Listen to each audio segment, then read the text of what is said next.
কি হলো কি হলো? সবাই আজ এত চুপ না থেকে আর কি উপায় আছে বলুন মহারাজ? আরে কি হয়েছে সেটা বলবে তো। বললেই তো ঝগড়া। দেখছেন মহারাজ, গোপাল কেমন প্যাঁচ দিয়ে দিয়ে কথা বলছে। তাই তো দেখছি। গোপাল খুলে বলো বলো, কি বলতে চাইছো? আসলে মহারাজ, আমরা সবাই একটা অনুরোধ অনেকদিন আগেই করেছি, কিন্তু কিন্তু কি? কিন্তু মন্ত্রী মশাইয়ের বিরোধের কথা শুনে আপনি আমাদের অনুরোধ রাখেননি। কোথায় কি পান্তা ভাতে ঘি, হ্যাঁ, আমাকে জড়িয়ে দিল। আরে কি হয়েছে বলো, অত ভনিতা করো না। আমাদের বেতন বাড়াতে হবে মহারাজ। বাজারে জিনিসপত্রের যা আগুন দাম হয়েছে, তাই এই বেতনে আমাদের পোষাচ্ছে না। বুঝতে পারছি, কিন্তু সবাইকে এখন বেতন বাড়ালে মহারাজের রাজকোষে টান পড়বে, তাই না মহারাজ? হ্যাঁ, তা তো বটেই। আমার মতন একজন সৎ নিষ্ঠাবান উপদেষ্টাদায়ক মন্ত্রী থাকতে আমি এসব হতে দিতে পারবো না। মহারাজ, বিগত 3 বছর ধরে একই বেতনে কাজ করছি। নুন আনতে তো পান্তা ফুরিয়ে যাচ্ছে মহারাজ। বাড়িতে গিন্নিকে কোনো হাত খরচ দিতে পারি না বলে কত কথা শুনতে হয় জানেন মহারাজ। রাজসভায় ভাষণ না দিয়ে বাড়িতে গিন্নিকে শাসন করো। আমি আজকাল আমার গিন্নিকে যা শাসন করি না, আমার ওপরে ও টু শব্দটাও করতে পারে না। তাহলে কি দাঁড়ালো? তোমাদের বেতন এখন বাড়ানো হচ্ছে না।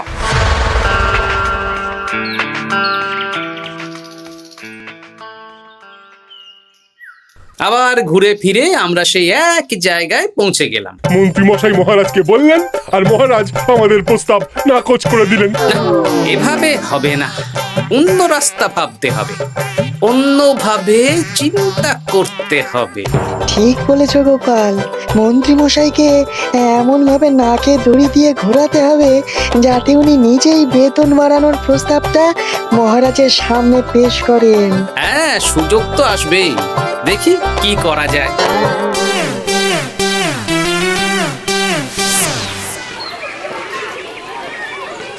সারাদিন তোদের খেলাধুলো চলছে।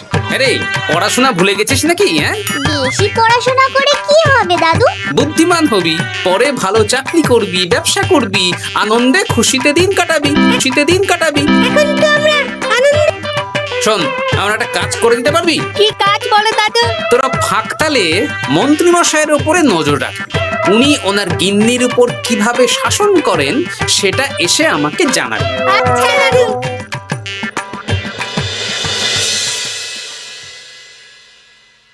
এই শোনো না, কান খোলা আছে? চট করে বলে ফেলো, ঝট করে শুনে ফেলি। একটা তোমার কাছে আবদার করছি। আবদার? রাগ করে না জানো, হ্যাঁ না জানো, হ্যাঁ তা কি? আমাকে 5টা মোহর দেবে গো। 5 মোহর? সামান্য 5 মোহরই তো, দাও না গো। একটা জিনিস না আমার পছন্দ হয়েছে, কিনবো। আমার কাছে এখন 5 মোহর নেই, ট্যাগ খালি। একদম বাজে কথা বলবে না তো। আমি মোহর চাইলেই তোমার ট্যাগ খালি হয়ে যায় না। এই বিরক্ত করো না তো। তুমি জানো 5 মোহর রোজগার করার জন্য আমাকে কত খাটতে হয়, কত পরিশ্রম করতে হয়। কি পরিশ্রম করো শুনি? রোদ ঝড় জল পেরিয়ে রাজসভায় চাকরি করতে যাই গিন্নি। সে তো যেতেই হবে। তাহলে তুমি বলো, আমাকে কত পরিশ্রম করতে হয়, কত মাথা খাটাতে হয়। মাথা ঘামাতে ঘামাতে আমার মাথার সব চুল যে উঠে গেল। এ উঠে যাক, তুমি আমাকে এত কথা না বলে 5টা মোহর দেবে কিনা বলো সেটা। তুমি কি এমন পরিশ্রম করো যে তোমাকে 5 মোহর দেব? বে- মোহর দেব? বেশ, দিতে হবে না। এবার আমার পরিশ্রমের মূল্য আমি বুঝে নেব।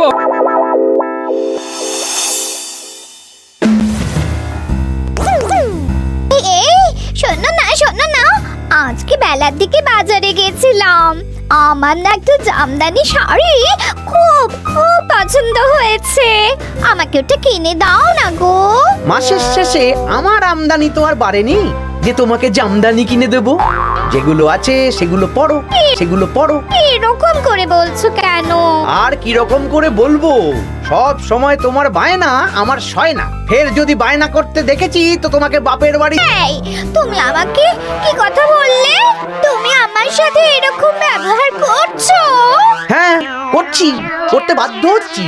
অর্থ তো আর গাছে ফলে না, অনেক কষ্ট করে রোজগার করতে হয়।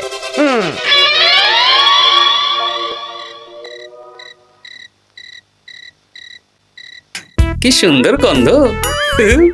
গন্ধেই প্রাণটা ভরে গেল গিন্নি। আজকে রাতে কষা মাংস আর রুটি, প্রাণ পেট সব ভরবে। হ্যাঁ, খাবার আগে পরিশ্রমের মূল্য দিতে হবে, না হলে আমার বানানো খাবার স্পর্শ করবে না। পরিশ্রমের মূল্য সেটা আবার কি গিন্নি? এই 2 মোহর দিতে হবে। মানে এই যে হাত পুড়িয়ে রান্না করলাম সেটার মূল্য। আগুনের সামনে বসে বসে রুটি মাংস বানাতে বুঝি কষ্ট হয় না? কিছুই তো বুঝতে পারছি না। তুমি নিজেই তো সন্ধেবেলা আমাকে কত কথা বললে। এখন আমি যা যা পরিশ্রম করব, পরিশ্রমের মূল্য তোমার কাছ থেকে কড়াই গন্ডায় বুঝে নেব। বাপরে বাপ, তাহলে এখন এই রুটি মাংস খাওয়ার জন্য 2 মোহর দিতে হবে? হ্যাঁ, নইলে নিজে রান্না করে খাবে। উফ, কি জ্বালা। এই নাও 2 মোহর, এবার খাই। স্বচ্ছন্দে। এই না না না না না না না না, মশারির ভেতর ঢোকা যাক। আগে 1 মোহর দাও। আমি মশারি টাঙিয়েছি, বিছানা গুছিয়েছি, পরিশ্রমের মূল্য দাও। কি মুশকিল রে বাবা। মুশকিল কোথায়? যা ন্যায্য তাই চেয়েছি। বাড়তি কথা না বলে 1 মোহর দাও, না হলে খাটের নিচে শুয়ে পড়ো। উফ, এই নাও ধরো। খুশি? খুব খুশি, খুব।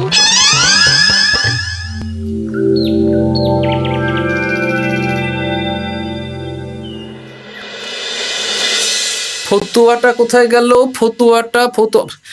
আরে ও গিন্নি, এই না তোমার ফতুয়া, আমি কেচে মার দিয়ে শুকিয়ে রেখেছি। এটা পরে রাজসভায় যাও। ও, যাও। ও, এই তো। আরো চাই তোমার আবার কি চাই? 2 মোহর, পরিশ্রমের মূল্য দিলে দাও, না হলে খালি গায়ে রাজসভায় যাও। হ্যাঁ, উফ, কি জ্বালা। জ্বালা কিসে? আমি তো আমার পরিশ্রমের মূল্য চাইছি। হ্যাঁ, এই নাও ধরো। এরকম খুচখাচ নাচে একবারে বলো তো কত মোহর লাগবে? তুমি তো আমার কাছের লোক, তাই প্রত্যেকদিন 3 মোহর করে দিও। হ্যাঁ, প্রত্যেক দিন? হ্যাঁ, প্রত্যেকদিন। আমার হাত খরচ গো। উফ, কি জ্বালা। ওই দেখ, দাদু কিরকম শুকনো আমসত্ত্বের মতো মুখ করে আসছে। কি হলো দাদু? দিদার সাথে ঝগড়া হয়েছে নাকি? না না, ঝগড়া না, অনেক জ্বালা। তোদের আর কি বলবো। যাই হোক, ওই মন্ত্রী মশাইয়ের খোঁজ নিয়েছিলি? হ্যাঁ দাদু, গতকাল সন্ধ্যাবেলা মন্ত্রী মশাই শাসন দেখে এলাম, ভাষণ শুনে এলাম। কিরকম? গতকাল সন্ধ্যাবেলা আমার না একটু জামদানি শাড়ি খুব খুব পছন্দ হয়েছে। মাসের শেষে আমার আমদানি তো আর বাড়েনি যে তোমাকে জামদানি কিনে দেব। সব সময় তোমার বায়না আমার সয় না। ফের যদি বায়না করতে দেখেছি তো তোমাকে বাপের বাড়ি দিয়ে আসবো। আচ্ছা, এই ব্যাপার। এই তো, এবার আমার জ্বালা মিটবে, চিন্তা কমবে। কিসের জ্বালা, কিসের চিন্তা দাদু? সেসব জেনে কাজ নেই তোদের ভোলার দোকানের মিষ্টি খাইয়ে দেবো। হ্যাঁ, এখন রাজসভায় যাব, তারপর দুপুর বেলা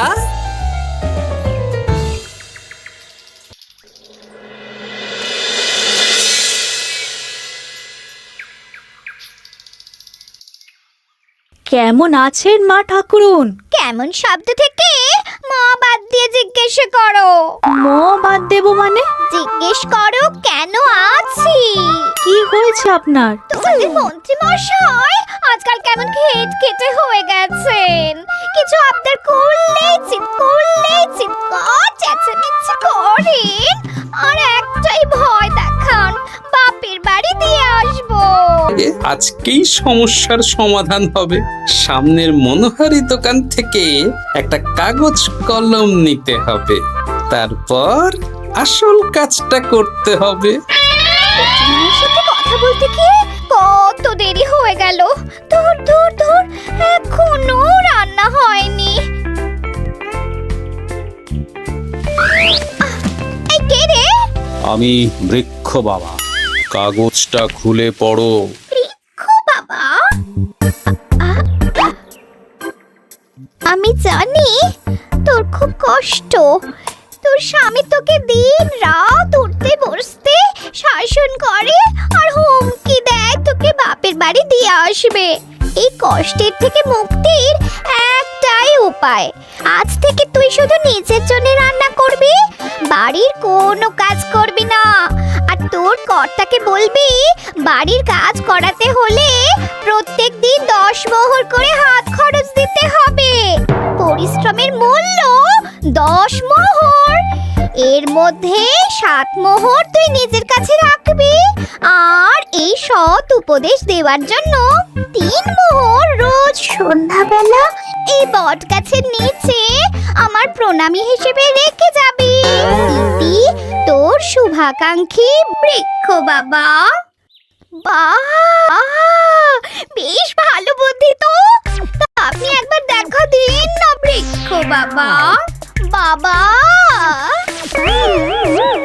বটগাছে কোরা, কি অলৌকিক কাণ্ড! জয় বাবা, জয় বাবা।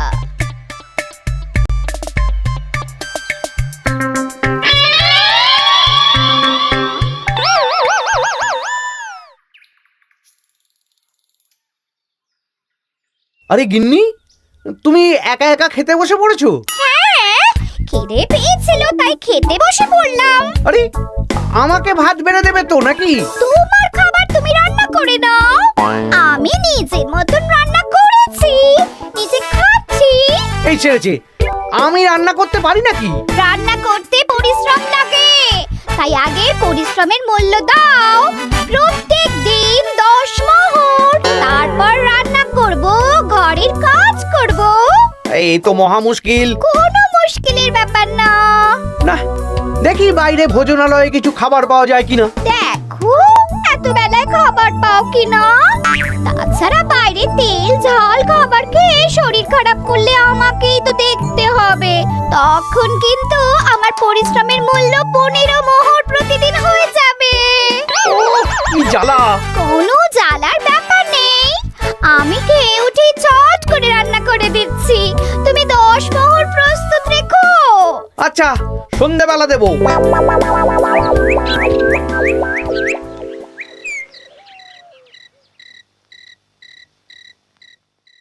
এই নাও সন্ধেবেলার তেলে ভাজা মুড়ি।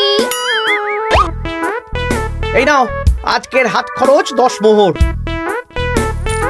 বলছি, প্রত্যেকদিন 10 মোহরটা একটু বেশি হয়ে যাচ্ছে না? তবে যাও, বাইরের খাবার খাও, আমি নিজের মতন নিজের কাজ করব, খাবো দাবো, সংসারের কোনো কাজ করব না।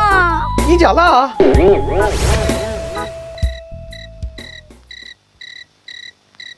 ধন্যবাদ বৃক্ষ বাবা, আপনার দেওয়া বুদ্ধিতে কাজ হয়েছে। এই যে আপনার প্রণামী 3 মোহর আমি এই বটতলায় রেখে গেলাম। জয় বৃক্ষ বাবা, জয় বাবা, জয়। কি মা ঠাকুরুন, ভালো আছেন তো? হ্যাঁ হ্যাঁ গোপাল দাদা, ভালো আছি। তুমি কেমন আছো? আমিও ভালো আছি।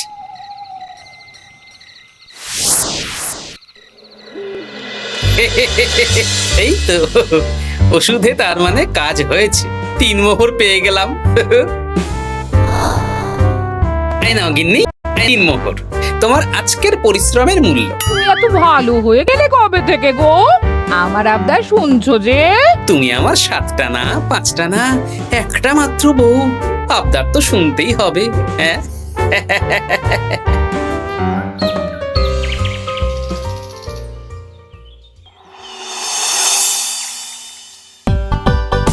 এই নাও, তোমার জন্য ফুলকো ফুলকো লুচি আর আলুর তরকারি বানিয়েছি।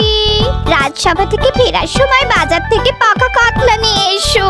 বাহ, রাজসভা থেকে ফিরে এসে মাছের ঝোল আর ভাত খাবো। আর বলি, আজকের 10 মোহরটা কি এখন দেবে? ওরে বাবা, আজকেও দিতে হবে? সেটা আমি তো কালকেই বললাম, প্রত্যেক দিন 10 মোহর করে দিতে হবে। হ্যাঁ, দিচ্ছি।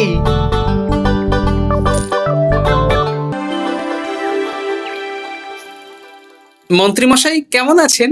আপনার মুখটা কেমন শুকনো শুকনো লাগছে। শুকনো তো হবেই। প্রত্যেক দিন গিন্নিকে হাত খরচ বাবদ 10 মোহর করে দিচ্ছি। 500 মোহর বেতন পাই। এইভাবে চলতে থাকলে 300 মোহর তো গিন্নিকেই দিতে হবে। সে তো দিতেই হবে, মা ঠাকুরুন এত পরিশ্রম করেন। আমিও আমার গিন্নিকে রোজ 3 মোহর করে হাত খরচ দিই, কিন্তু আমার মনটা বেশ ফুরফুরেই আছে। বাবা, আমার কষ্ট দেখে তোমার আনন্দ হচ্ছে নাকি? না না, কি যে বলেন। একটু দেরি হয়ে গেল। যাই হোক, আলোচনা শুরু করা যাক। এর একটা বিহিত করতেই হবে।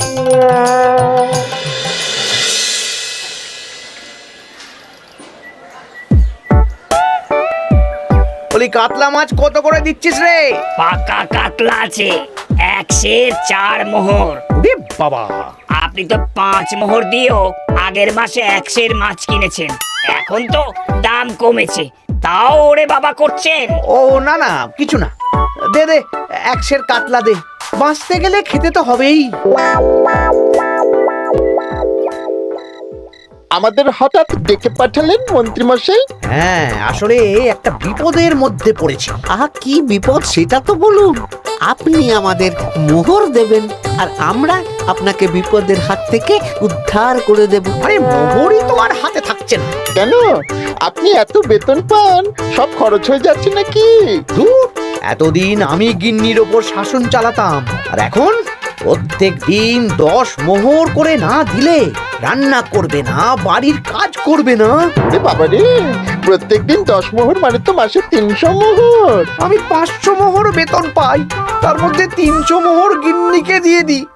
আমার হাতে থাকে 200 মোহর। বাজার দোকান কিভাবে করব সেটাই তো বুঝে উঠতে পারছি না। মহারাজকে বলুন বেতন বাড়াতে, তাহলেই তো সমস্যার সমাধান হয়ে যায়। কিন্তু কদিন আগেই তো মহারাজকে বললাম যে বেতন বাড়াতে হবে না। আপনি এই রাজ্যের মন্ত্রী, আপনি বুঝিয়ে বললে মহারাজ ঠিক শুনবেন। ঠিক বলেছিস।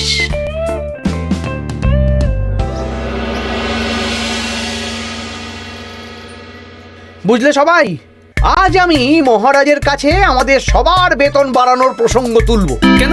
এই তো আপনি কদিন আগে বললেন বেতন বাড়ানো যাবে না। আরে বাবা, বেতন না বাড়ালে এরপর আমাকে পথে বসতে হবে, বুঝতে পারছো না? বেশ, এতদিনে আপনার সুমতি হলো তাহলে। আর মহারাজ যদি রাজি না হন? তাহলে আমরা সবাই একসাথে আন্দোলন করব। মন্ত্রী মশাই আমাদের পাশে থাকলেই হবে। হ্যাঁ, থাকবো থাকবো থাকবো। মহারাজ, আমার একটা আর্জি ছিল। কি আর্জি বলো মন্ত্রী? আমি অনেক ভেবে দেখলাম, কয়েকদিন আগে সভাসদেরা ঠিক কথাই বলেছিল। কি ঠিক কথা? মানে বাজারে জিনিসপত্রের দাম বেড়ে দ্বিগুণ হয়েছে, কিন্তু আমাদের বেতন একই রয়েছে। হ্যাঁ, মানছি, কিন্তু হঠাৎ করে আমি বেতন বাড়াতে পারবো না। তুমি নিজেই বলেছো রাজকোষে টান পড়বে, এখন তুমি নিজেই আবার অন্য কথা বলছো। বলতে বাধ্য হচ্ছি মহারাজ, সংসারের খরচ সামলাতে গিয়ে মাথা খারাপ হয়ে যাচ্ছে। আমাদের বেতন বাড়াতে হবে, বেতন বাড়াতে হবে। হ্যাঁ মহারাজ, এভাবে চলতে পারে না। রাজ্যের রোজগার বাড়ছে, কিন্তু আমাদের বাড়বে না। তাহলে এই রাজসভায় চাকরি করে কি লাভ মহারাজ? মহারাজ, গোপাল মন্ত্রী মশাই ঠিকই বলেছে। মহারাজ, বেতন বাড়িয়ে দিন, নইলে আর পারা যাচ্ছে না। বেশ বেশ, তোমরা এত করে বলছো যখন, তোমাদের সবার বেতন বাড়ানো হবে। আগামী মাসে যা বেতন পাবে তোমরা, তা বর্ধিত হারেই পাবে। কি সবাই খুশি তো? খুব খুশি। ধন্যবাদ মন্ত্রী মশাই। ঠিক আছে ঠিক আছে। আরে ধন্যবাদ আমাকে দাও বিজ্ঞানী, আমার জন্যই তো বেতন বাড়লো। মনোজা, আরে আমি তো মহারাজকে বললাম বেতন বাড়ানোর কথা। আপনি তো নিজের মন থেকে এমনি এমনি বলেননি, মানে আমি আপনাকে বলিয়েছি মন্ত্রী মশাই। তুমি আবার কখন বলালে? এই যে রোজ আপনার 10 মোহর করে খরচ হয় গিন্নিমার হাত খরচ বাবদ, সেটা তো আমার বুদ্ধিতেই। আরে কি বলছোটা কি? ঠিকই বলছি। কিছুদিন আগে একটা বট গাছের নিচ দিয়ে আপনার গিন্নি যাচ্ছিলেন।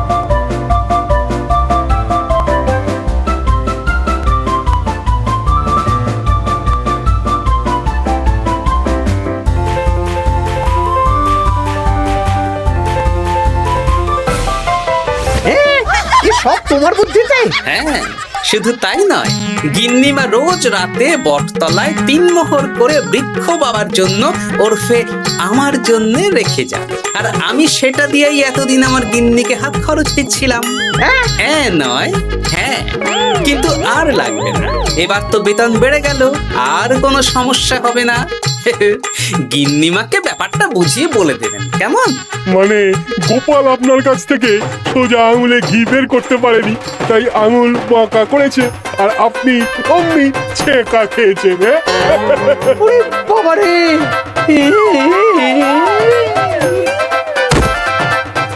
এই তোলো তোলো, মন্ত্রী মশাইকে তোলো, যা ছ্যাঁকা খেয়েছেন এখন কদিন আর ওনার জ্ঞান ফিরবে না।